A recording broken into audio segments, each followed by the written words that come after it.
Welcome to This Week in Money, the source for market opinions, brought to you by AmericanManganeseInc.com. Here is Phil Mackesy. Marin Katusa is Chief Energy Investment Strategist at KC Research, and he's Senior Editor of the KC Energy Report. He's online at KCResearch.com. Hey, Marin, it's good to talk to you again. Always a pleasure.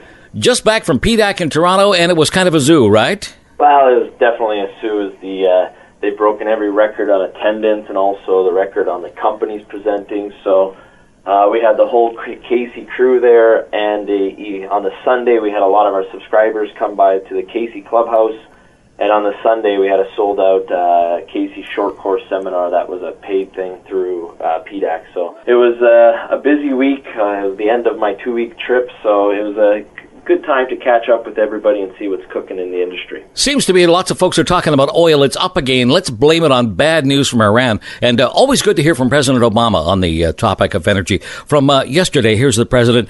Every year about this time, gas starts spiking up, and everybody starts wondering, how high is it going to go? And he says that he knows there are no quick fixes to the problem. I just hope that he is reading your new energy editorial. Well, look, Obama first said by 2020, 80% of electricity is going to be generated through green power. Well, Solyndra and all the different facts panning out that way.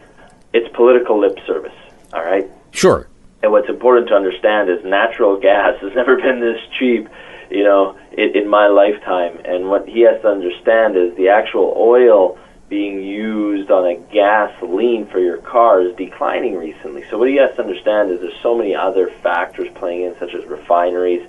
And, even though WTI right now is somewhere around $106 US per barrel, I can't emphasize enough to people to be very careful, because it's all about the netbacks.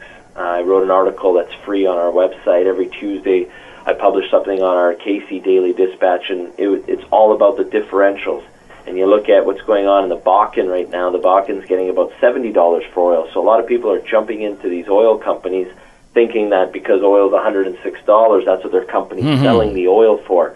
In the Canadian oil sands, it's as low as $62. So you got to be very, very careful right now and avoid what politicians are saying. Stick to the fundamentals. Let's talk about the economics of oil. You're talking about the disconnect between the world price and the reasons for that. We'll talk about the refinery situation in a second. But I want to address a pretty common question folks have, which is, hey, if the price of oil is going down, how come I'm paying more at the pump? Well, exactly. It comes down to the refinery's costs and the usages and the logistics of it and all that. So taxes are a big part of what you're paying for at the pump. So that's another thing that the governments won't tell you. I'm a Canadian here in Vancouver. The biggest portion of the funding that's going towards public transit comes from the gas. And what people don't realize is it's only getting worse from the government standpoint. So it's easy for a politician to redirect the real issue of higher taxes when it's really, something that they don't want to be talking about. So that's part of the problem is the taxes, part of the problem is the refineries.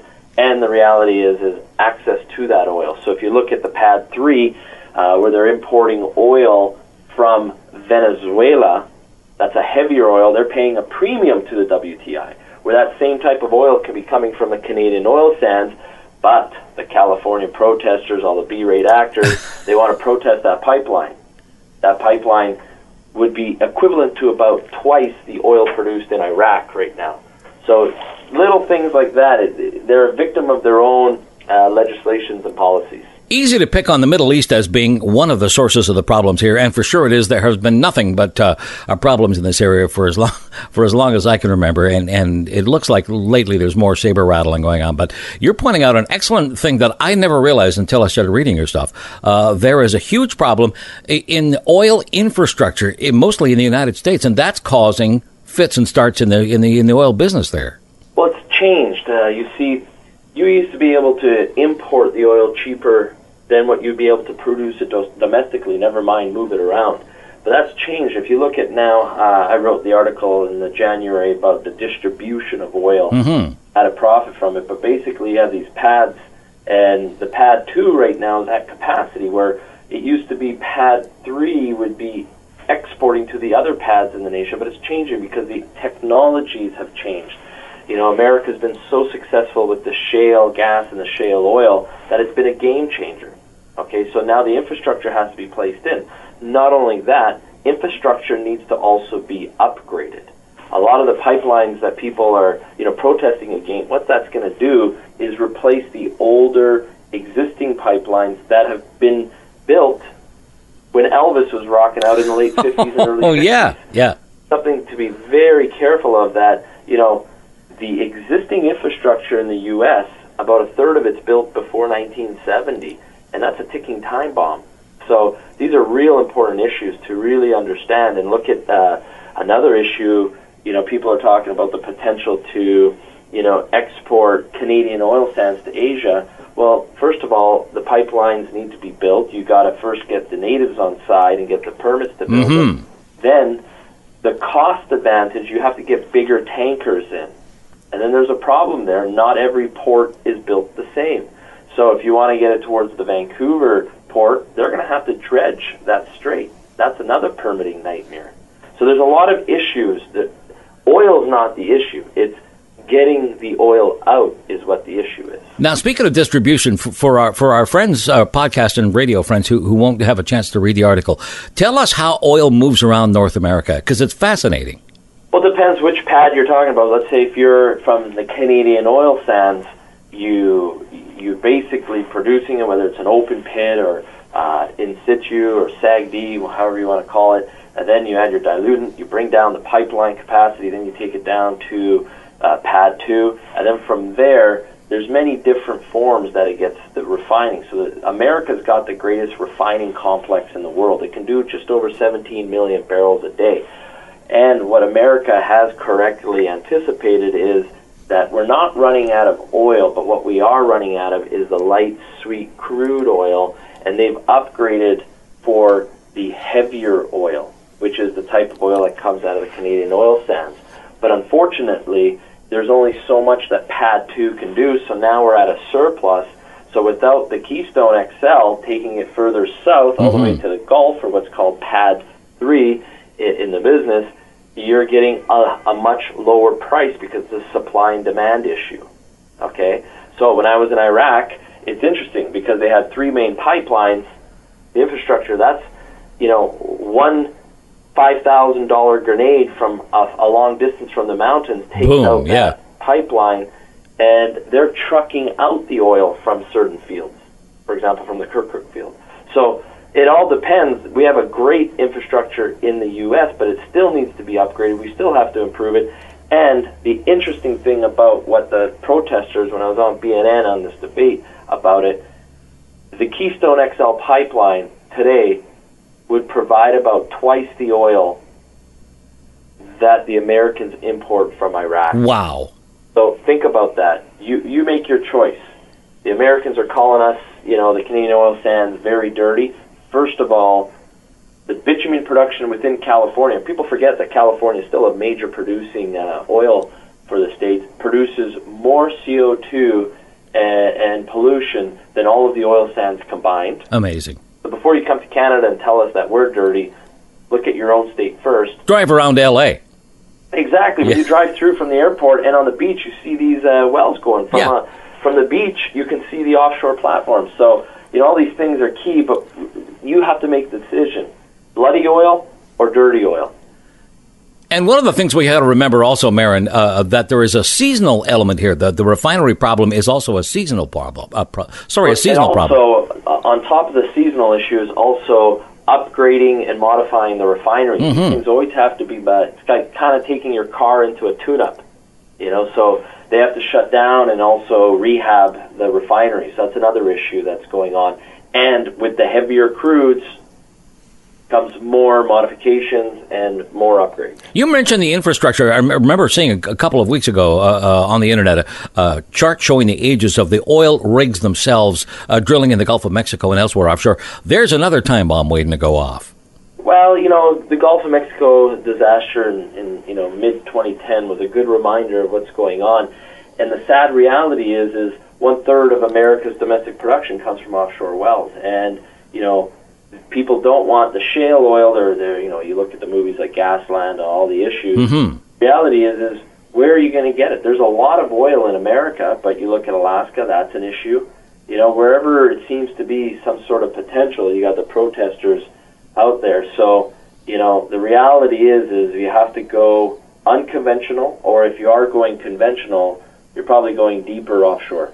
You are saying that there is good news on the horizon for all this. There's some good news in this story. Without a doubt. If you're an investor, there's interesting. We wrote an article, and we've had huge gains in our newsletter on service companies.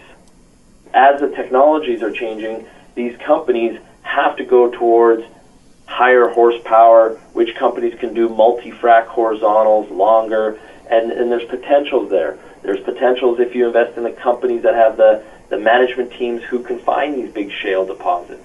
So wherever there is a crisis, an opportunity follows very closely behind. Speaking of opportunities, Marin, tell me how I can get involved in the 2012 energy forecast that you guys put out. Sure. Just go to our website, kcresearch.com, and we have a load of reports and issues there. You can try out a 3-month trial at no cost, and if you don't like it, if it's not for you, that's fine.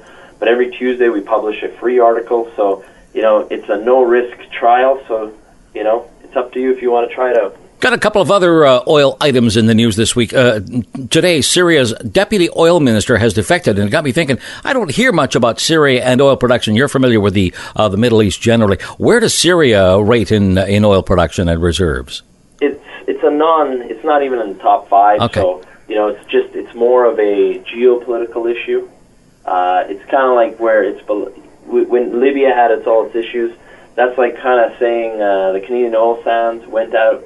It's not a major producer. Mm-hmm. It's important, but it's not even in the top 10 for reserves. When you look at it, it's nowhere near Iraq. Okay. So, but because of its location, it's important. Now, Iraq is one place you have been. They started pumping oil this week from a new terminal there. First of 4, they figure it'll double Iraq's oil production in the next few years, and long-term, their goal is to be up there with the Saudis. That's got to be encouraging. Well, yes and no. They've been saying this for a long time. They have not hit their goals. If you recall, going back about 8 years ago, the expectation was taking it from 1 to 6 million barrels, and they're nowhere near that.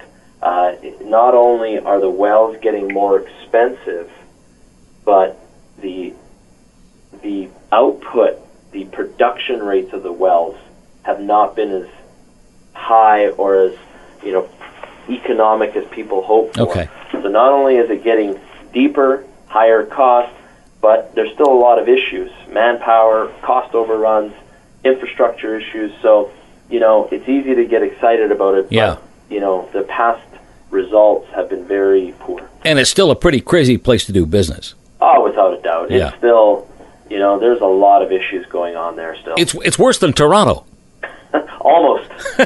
Finally, a reminder on what a tough business the oil business is. ExxonMobil says today its oil and gas output will be 3% less than last year, and wham, its shares fall 1%. Now, we talked earlier about ExxonMobil. They are the big dog in the oil business, and that's probably why. But what does it mean?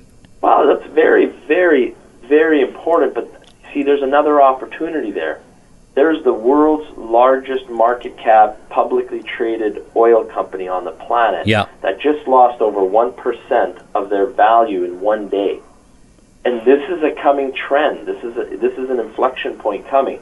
And the ExxonMobils of the world, what they're going to do to replace their reserves and production is acquire other companies. Mm-hmm.